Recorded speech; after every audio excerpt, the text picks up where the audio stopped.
네, 샬롬. 예. 오늘 예배에 대한 의미를 어디까지들 생각하고 오늘 주일 예배를 참석하는지 한번 다시 돌이켜 봐야 될 겁니다. 오늘 본문 말씀 다시 한번 봅시다. 나 바울이 너에게 전한 것은 주께 받은 것이니 곧 주 예수께서 잡히시던 유월절 밤에 빵을 가지사 축사하시고 떼어 가라사대 다 같이 이것은 너희를 위하는 내 몸이니 이를 행하여 나를 기념하라. 내 몸이니 어떤 몸에 대해서 생각을 우리가 하고 오늘 이 자리에 참석했느냐 중요합니다. 어떤 몸이죠?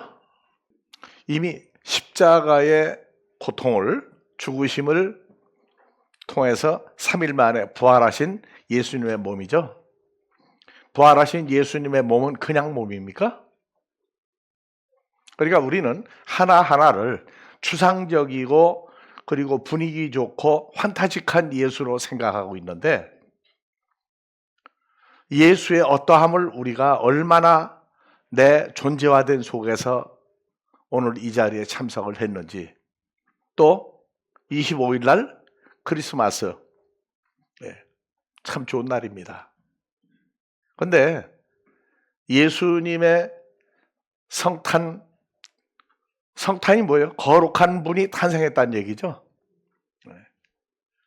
그래서 그냥 분위기로 따지고 하는 성탄절이 아닙니다. 그래서 내 몸이다. 이것을 빵을 내가 주는 빵을 먹을 때 부활한 나 예수의 몸을 너희가 먹는 날이 온다. 그 다음에 식후에 또한 이와 같이 포도주 잔을 가지시고 가라사대 이 포도주 잔은 그냥 피입니까? 물어봤죠. 예수님 피는 혈액형이 있느냐 없느냐. 그냥 분위기나 어떤 여건상 뭐가 맞으면 진리가 아니고 진리는 살아 영생하시는 예수님의 존재가 진리입니다. 그래서 내 피로 세운 새 언약이니 그냥 피 하면은 그냥 막연한 그 피가 아니에요. 그리고 이것을 행하여 마실 때마다 나를 기념하라, 기억하라. 너희가 이 떡을 먹으며 이 잔을 마실 때마다 오실 때 우리가 먹고 마시는 잔과 포도주는 몸 밖에 있는 것을 먹고 마시는 겁니까? 예수 안에 있는, 그러니까 의례 하나의 전통적인 행사로 끝나는 크리스마스 의식은 우리하고는 관계가 없는 거예요. 그래서 너희가 이 떡을 먹으며, 이 떡이 뭐죠? 뭘로 바뀌는 것이죠? 예수님의 부활 영생하는 몸이 되고 이 잔, 포도주 잔을 마실 때마다 주의 죽으심을 오실 때까지 전한다. 죽으심을 오실 때 어떻게 나타나세요? 그런데 왜 오셔야 되죠? 뭐 때문에? 크리스마스 행사를 하라고?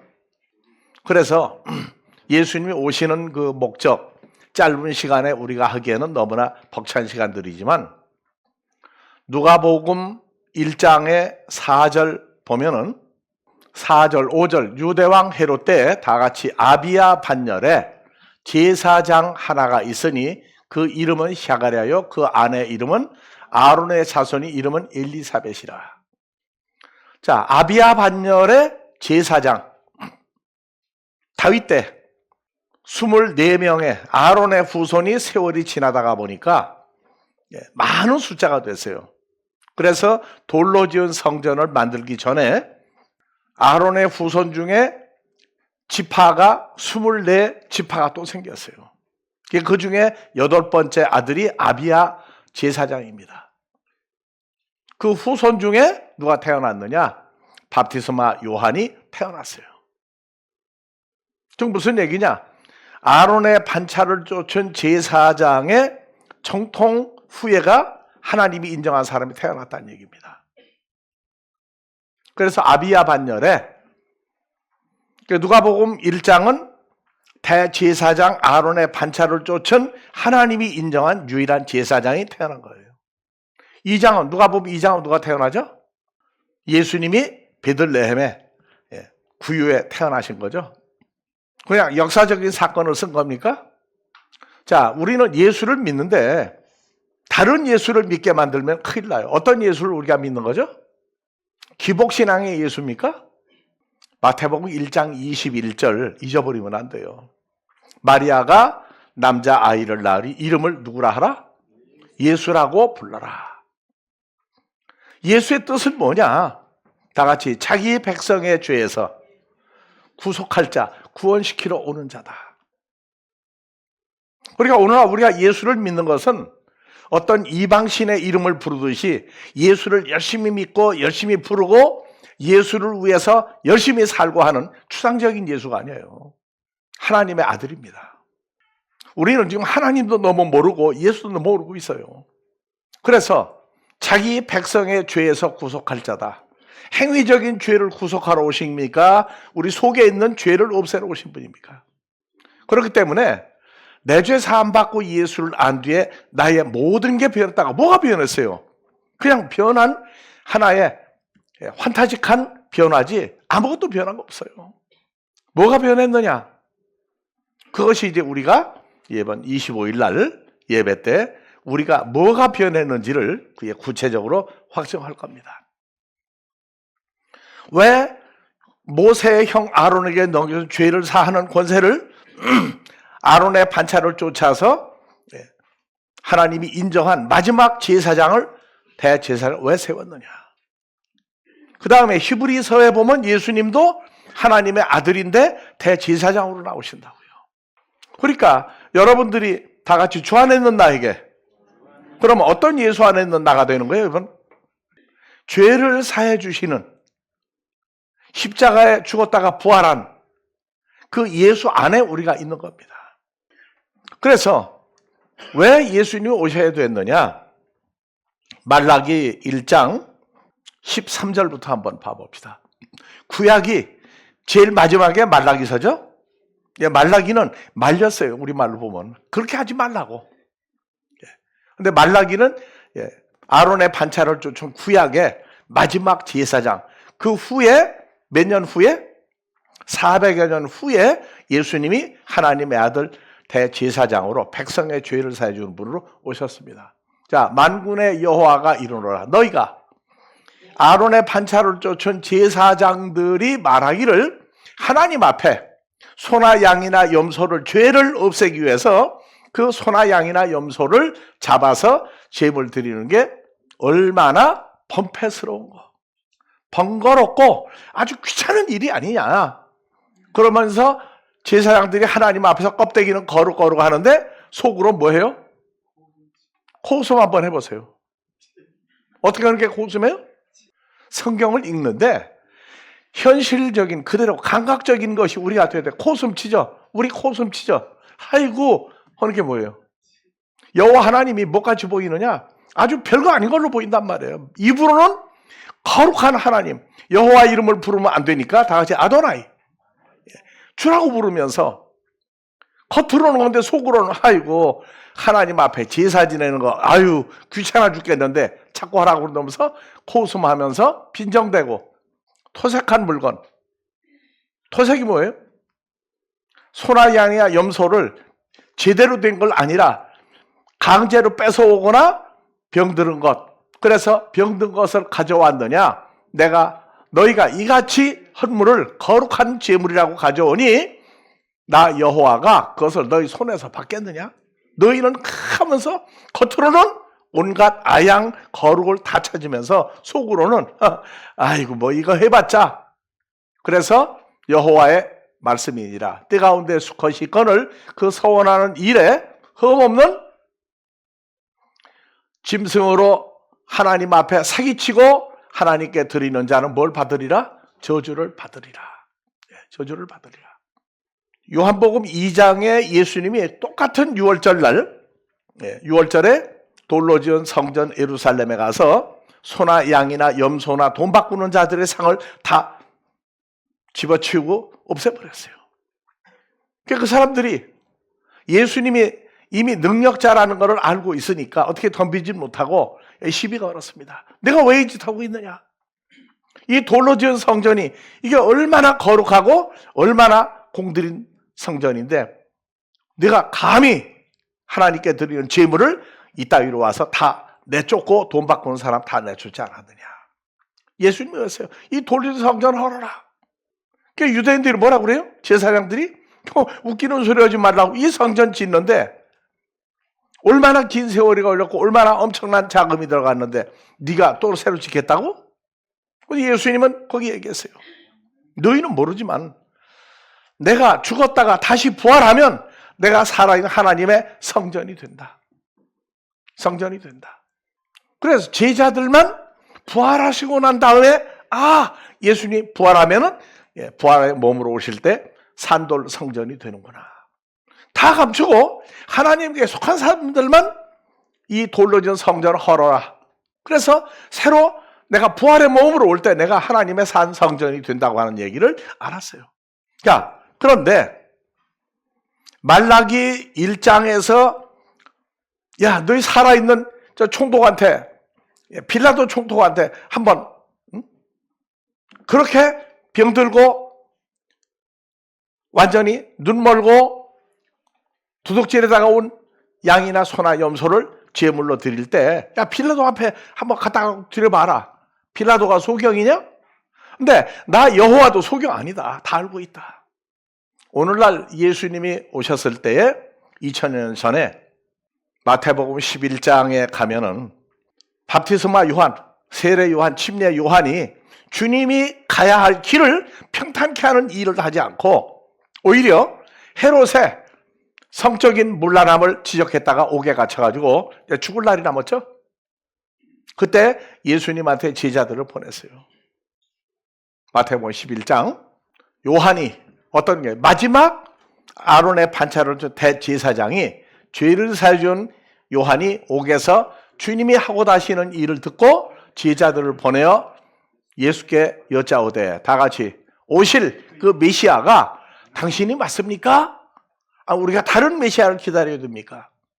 여기서 우리가 말 한마디 잘못을 욕도 먹어요. 자, 세례 요한, 침례 요한이 요한복음 1장 29절 뭐라고 했어요? 보라, 세상 죄를 짊어지고 처리하러 오신 예수님이라고 얘기했어요. 메시아가 왔다는 걸 얘기를 해놓고 할 일을 도외시해서 세상적인 풍기문란 성적인 거 가지고 따지다가 헤롯의 감옥에 갇히니까 자기 할 일을 벗어난 거죠. 그래서 내가 다른 사람 메시아 또 기다려야 됩니까? 제자들을 보내니까 좀 사실대로 얘기 나오니까 예수님 뭐라고 했어요? 너희는 가서 듣고 보는 것을 너희 선생 세례 요한, 침례 요한에게 고하되 다 같이 소경이 보며 안진뱅이가 걸으며 문둥이가 깨끗함 받으며 귀머거리가 들으며 죽은 자가 살아나며 가난한 자에게 복음이 전파된다 하라. 누구든지 세례 요한, 침례 요한이라 할지라도 나 때문에 실족하면은 복이 없는 사람이다. 얘기했습니다. 자, 예수님이 양이었죠. 우리를 보고도 뭐라 그래요? 양떼라고 그래요. 우리 보고도. 그런데 세상적인 흠이 있고 죄가 있는 사람들을 하나님 앞에 앉혀놓고 다른 예수, 다른 축복을 전하고 있어요. 죄사함에 대해서는 죄의 본질을 모르고 있다고. 행위적인 죄냐? 아니라고요. 행위적인 죄가 아니에요. 행위적인 죄를 없애러 오셨다면 그것은 예수님 잘못 오신 거죠. 로마서 7장에서 16절, 17절, 18절 봐봅시다. 행위적인 죄를 아니에요. 자, 만일 내가 여러분들 이름 넣고 읽으세요. 원치 아니하는 것, 하면은 안 된다고 하는 것을 행했다면 내가 이로 율법의 선한 것을 시인하노니 다 같이 이제는 내가 하지 않아야 될 것, 하지 말아야 돼, 안 해야 되는데 그 일을 죄를 저질렀다고. 그러면 이를 행하는 자가 내가 아니요 내 속에 우리 옛날에 우리 속에 죄라는 존재가 있었어요. 그래서 내 백성의 죄를 없애러 오셨다가 행위를 없애는 게 아니고 그 저지르게 된 마음에 있었던 그 죄라는 존재를 없애주러 오실 거예요. 그러니까 내가 예수님 영접하고 원죄 해결됐습니다. 그래서 늘 얘기하는 거예요. 우리가 독일이나 미국에까지 가서 해외 선교할 때 그 사람들이 죄를 주일날 어떻게 고백하느냐. 한국과 똑같아요. 다 같이 지난 6일 동안 하세요. 알고 지은 죄, 모르고 지은 죄 용서해 주십시오. 고백만 하면 됩니까? 그럼 예수님 뭐로 왔어요? 예수님 왔다가 그냥 십자가에 죽었다 그러고 갔다가 다시 오시면 돼요. 예수님이 어떤 분인데 십자가에 죽어야 됩니까? 사도행전에서 천하 인간의 구원을 얻을 만한 이름, 존재를 다른 사람은 준 적이 없고 오직 예수라고 하는 한 사람을 내가 너에게 주었다. 하나님의 아들입니다. 창조주예요. 이북의 김정은이나 요새 말썽 많은 푸틴이나 시진핑이 그런 존재도 아니라고요. 창조주예요. 창세기 1장부터 했던 그 천지 만물을 창조하신, 우리가 존재하게 하신 그 창조주예요. 그분이 왜 십자가에 가야 됩니까? 그래서 이제는 내가 하면은 안 돼. 그런데 나도 모르게 저질렀던 일, 세월을 살았던 것이 지난 6일 동안 지은 죄, 그것도 어디서 생긴 거예요? 마음 속에 있는 죄라는 존재가 원죄가 해결된 게 아니에요. 그냥 말로 한 거예요, 말로. 죄가 내가 한 게 아니고 내 속에 있는 죄라는 존재를 깨달았구나. 바울 사도가 유대인 최고의 랍비, 성경을 가르치는 자로 있을 때 예수 믿는 사람 죽였죠. 근데 바울이 용서받았어요. 왜? 바울이 예수 여호와 이름을 부르지 않고 예수 이름 부르어 죽였을 때 그 바울이 제 마음으로 한 게 아니다 그 말이에요. 그래서 다 같이 이제는 이것을 행하는 자가 내 마음대로 내가 한 것이 아니요 내 속에 다 같이 존재하는 죄라고 하는 존재니라. 자, 내 바울이라고 하는 사람 속에 내가 육신의 선한 것을 내가 가지고 있는 것이 아니요 내 속에 있는 죄이라. 내 속 곧 내 육신에 선한 것이, 선한 존재가 거하지 않는 줄을 이제 아노니 원함은 내게 있으나 선을 행하는 것은 없노라. 내가 원하는 바 선을 해야 되냐고 도리어 원치 않은 바 악을 행하는도다. 만일 내가 원치 않는 그것을 하면 이를 행하는 존재가 내 마음, 내 의지가 아니요 내 속에 자리 잡은 죄라는 존재니라. 원죄 해결 하나도 안 됐어요. 그냥 분위기상 예수 십자가에 죽고 부활한 거 믿으면 죄가 없어진다고요? 아니요. 오늘날 수많은 기독교인들이 고통 속에 살고 있어요. 이게 만성질환이 돼가지고 나 예수 믿으니까, 고백했으니까. 그래서 물어보는 거예요. 우리가 유럽에 사고 미국에 가서 사역할 때 그 사람들한테 물어봤어요. 알고 지은 죄, 모르고 지은 죄가 자기 의식이 있는 거냐, 의지가 있어 한 거냐? 그 의지가, 그 물어본 거예요. 그 죄를 예수 믿고 난 다음에 도대체 몇 년 지날 때까지 그 고백을 할 거냐? 나도 목사니까 목사들한테 물어봤다고. 목사님도 알고 지은 죄, 모르고 지은 죄 고백 똑같이 해오려고. 그래 고백했으니까 그 죄도 용서받는다는 거예요. 그럼 예수 십자가 할 일 없어요. 오늘날 수많은 기독교인들이 죄를, 행위적인 죄, 원죄, 죽음은 그냥 예수 십자가 부활 믿으면 없어진다고 하니까 어디 가서 고백할 거예요. 그러므로 내가 한 율법을 깨달았노니 선을 행하기 원하는 나에게 악이 함께 있는 거다. 여기 그냥 악인데 포네로스요. 악한 자, 마귀 사탄이 내 속에 함께 있는 것이라고 나와요. 내 속사람으로는 하나님의 법을 기뻐하고 즐거워하되 내 지체 몸 속에 한 다른 법이 내 마음의 법과 싸워 내 지체 속에 있는 죄의 법 아래로 나를 사로잡아 오는 것을 보노도다. 다 같이 24절. 그렇게 감동적이고 분위기 잡아요? 얼마나 처참한 인생을 살았는데 분위기 잡아서 한번 해봅시다. 다시 읽어봐요. 이거는 눈물 콧물을 흘리고 하는 거예요. 눈물 콧물을 흘리면서 해야 되는 거예요. 그리고 기쁨이 따르는 거예요. 정말 오호라.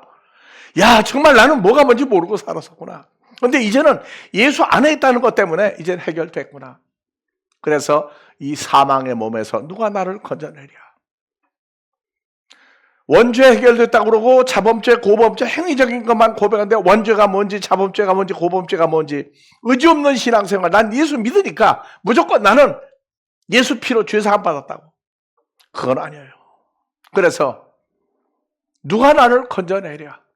우리 주 예수 그리스도로 말미암아 다 같이 하나님께 감사하리로다. 그런즉 내 자신이 마음으로는 하나님의 법을, 육신으로는 죄의 법을 섬기노라. 다 같이 그러므로 읽어요. 이제 예수 믿는 사람이에요? 누구 안에 있는 사람이에요? 그리스도 예수 안에 있는, 남 얘기하는 거예요? 예수 안에 있는 누구예요? 예수 안에 누구에게요? 결코 정죄함이 없나니. 그래서 예수 안에 들어가서 새로운 피조물 단 예수 안에 들어간 과정도 우리 존재화되는 예수 안에 있는 삶이 돼야지. 아, 나 예수 믿으니까. 수많은 기독교인이 정신적인 갈등을 겪고 있어요. 근데 만성이 되놓고 나니까 그냥 지난 6일 동안 나 원죄 중노가 해결됐으니까 처절한 영적인 싸움이 죽어버렸어요. 영적인 싸움이 그냥 껍데기로만 살아났다고. 하면 안 돼. 근데 했어요. 근데 싸움이 났어. 잘못했어.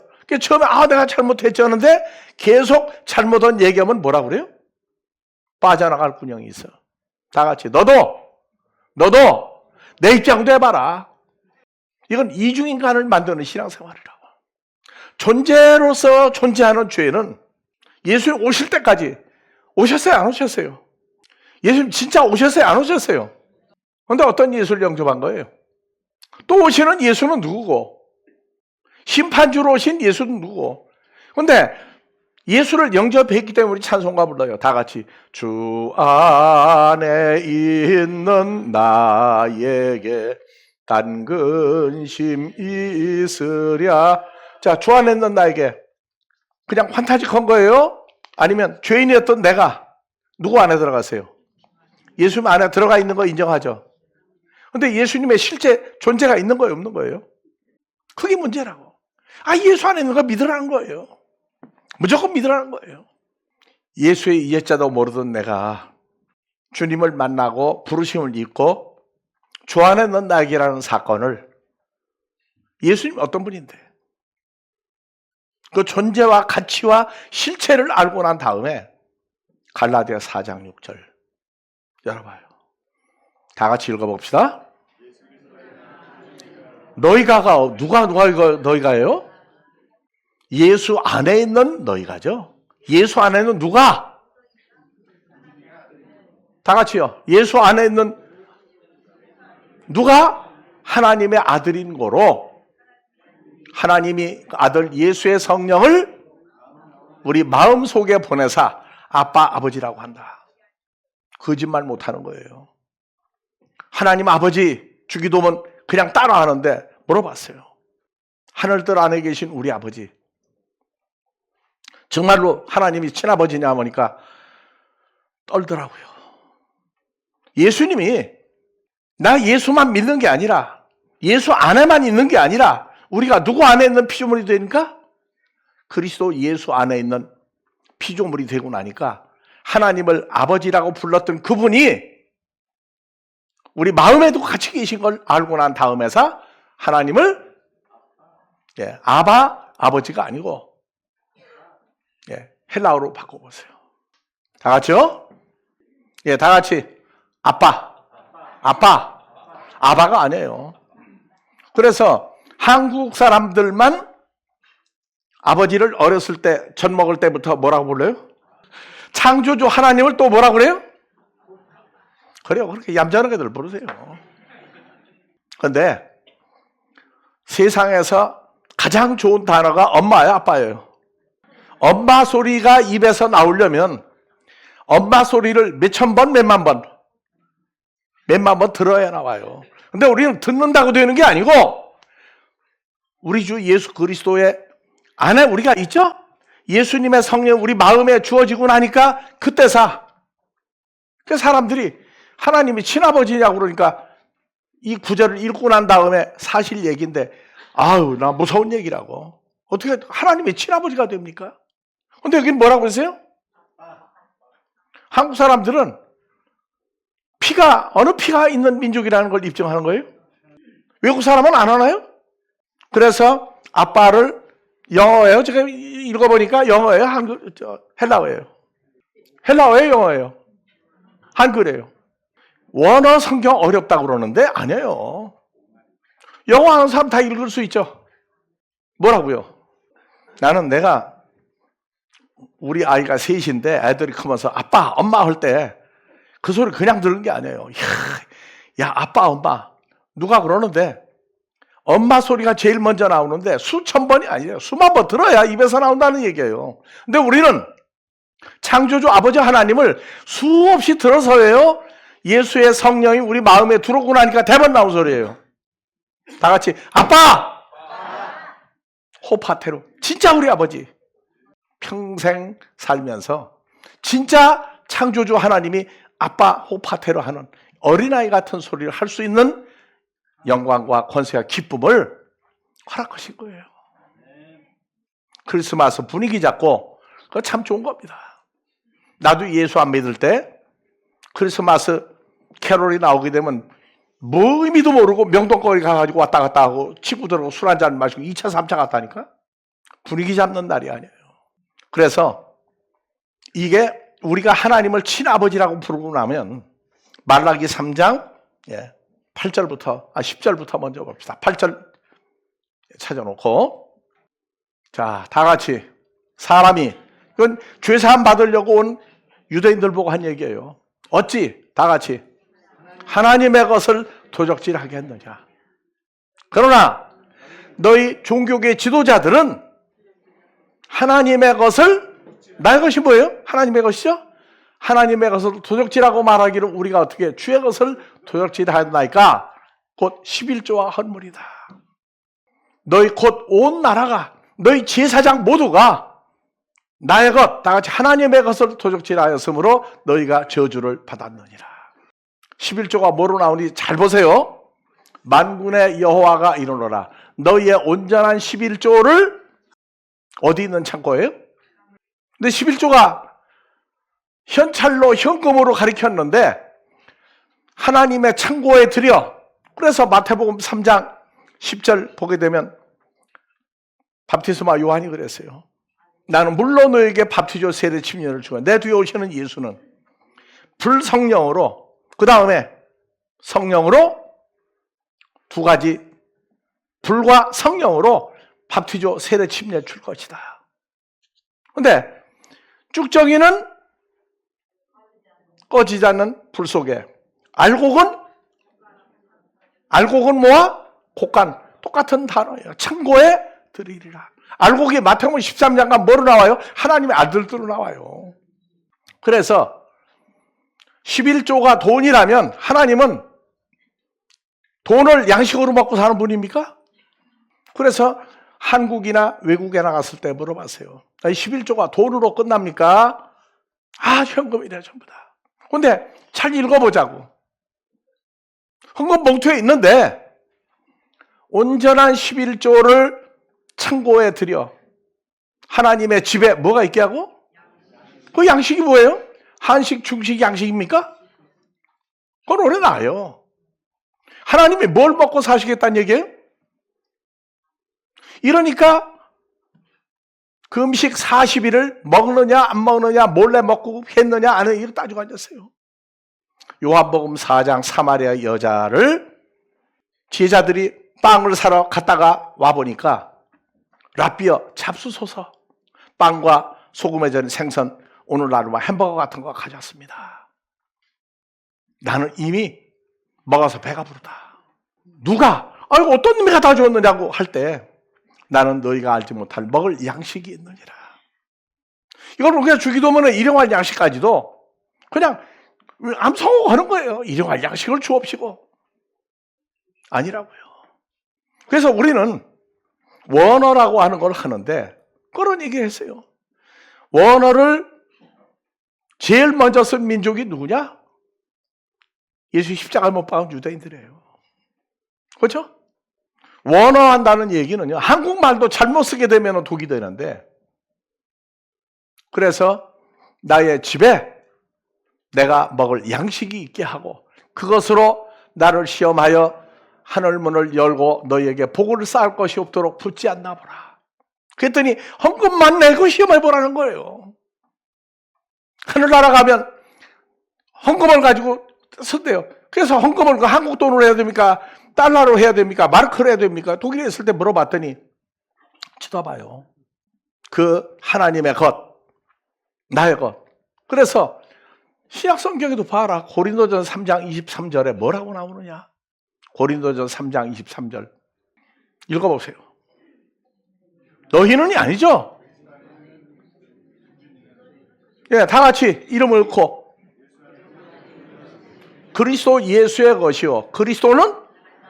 그러면 그리스도의 것이요. 그리스도는 빼세요. 이름 넣고 누구는? 하나님의 것이죠. 하나님의 자녀를 나는 목자다. 여러분들을 우습게 보면 내가 뭐가 되는 거예요 이제?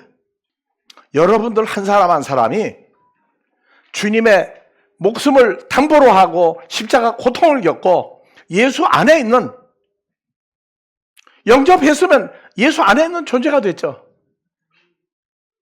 예수님의 실체, 살과 피, 몸은 어디로 갔어요? 그냥 예수 안에입니까? 그래서 다 같이 건드릴 걸 건드려야지. 다 같이 건드릴 걸 건드려야지. 함부로 아무나 건드리지 마라. 2000년 전 예수님이 무서운 분입니까? 오늘날 여러분들이 더 무서운 존재입니까? 그런데 문제는 우리가 값어치를 알아야 돼요. 내 존재가 누구냐? 하나님의 아들 창조주가 그 목숨을 담보로 하고 십자가의 고통을 겪고 우리를 그 거룩한 예수 안에 있는 새로운 피조물을 만들었어요. 왜 교인으로 보는 것하고 주님과 연합된 하나님의 거룩한 아들의 존재가 된 것을 여러분들은 몰라도 전하는 사람은 알고 있어야 될 거 아니에요. 세월이 지나면 여러분들도 알아야 돼요. 오늘 또 주일이니까 크리스마스를 앞두고 꼭 와야지, 그런 존재가 아니에요. 다 같이 건드릴 걸 건드려야지. 여러분들은 지구상에서 하나님이 불꽃 같은 눈으로 지켜주는 거룩한 하나님의 아들들이 된 사람들입니다. 누구 안에 있는 피조물이에요? 그냥 예수 안에? 아니에요. 그러니까 부활도 우습게 보니까 그래요. 십자가 죽음도 우습게 보니까 그래요. 무슨 예수님이 영화에 보니까, 드라마에 보니까 채찍에 맞고 피를 흘리고 올라가는 걸 보고 기절해 죽었다고요. 그게 문제가 아니에요. 바로 오늘 우리를 예수 안에 있는 하나님을 아빠, 친아버지라고 부르게 한 그 살아있는 존재가 우리와 같이 계시는 거라고요. 그게 주 안에 있는 나에게예요. 예수를 안 돼. 뭐가 변해요? 존재가 변하고 상태가 변하고 삶이 변한 거예요. 다 같이 죄는 행위 이전의 존재다. 지금도 존재가 없으면 죄를 지을 일이 없어요. 그래서 고린도전 3장 23절 이름을 넣고 다 같이 예수 안에 있는 새로운 피조물 된 누구는 그리스도의 것이요. 그리스도 예수 안에 있는 존재를 만드는 그리스도는 하나님의 것이다. 하나님의 것이다. 여러분들은 누구 거예요? 나는요. 나는 높고 여기 있으니까 여러분들 낮은 겁니까? 예수 안에 있는 동일한 존재를 만드는 것이 우리의 사명입니다. 교인 숫자 채우려고 하지 말고 자기가 누군지를 알고 왜 예수를 믿어야 되는지, 하나님을 친아버지라 부르는, 다 같이 아빠, 호파테러, 바로 그 아버지 하나님, 우리 친아버지라고 하는 걸. 아이고, 예수님의 아버지지 내가 어떻게 하나님을 아버지라고 부르느냐고, 그건 겸손이 지나치면 악이 되는 겁니다. 하나님의 혈통들이 이 시대에 찾아지는 그 기쁨을 전할 수 있는 주님의 탄생을 25일 날 다 같이 찬양하며 기뻐하는 25일이 되기를 주의 이름으로 축원합니다. 늘 아버지라 부르게 하신 아버지 하나님의 거룩하심이 우리 주 예수로 말미암아 우리에게 하나가 된 역사를 이루게 하신 은혜가 오늘 이 자리에 있는 자들과 마지막 아버지 앞에 드려질 한 자녀까지 계속 인도하실 때 부족함이 없는 가운데 늘 기쁨으로 아버지 앞에 함께할 수 있도록 늘 채워주시기를 우리 그리스도 예수의 이름으로 축원하옵나이다.